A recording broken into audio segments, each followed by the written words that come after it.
اقرأ باسم ربك الذي خلق، خلق الإنسان من علق. اقرأ وربك الأكرم الذي علم بالقلم، علم الإنسان ما لم يعلم. كلا إن الإنسان ليطغى أن رآه استغنى، إن إلى ربك الرجعى. أرأيت الذي ينهى عبدا إذا صلى، أرأيت إن كان على الهدى أو أمر بالتقوى، أرأيت إن كذب وتولى.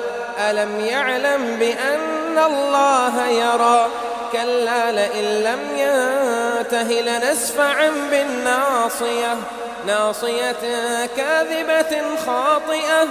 فليدع ناديه سندع الزبانية، كلا لا تطعه واسجد واقترب.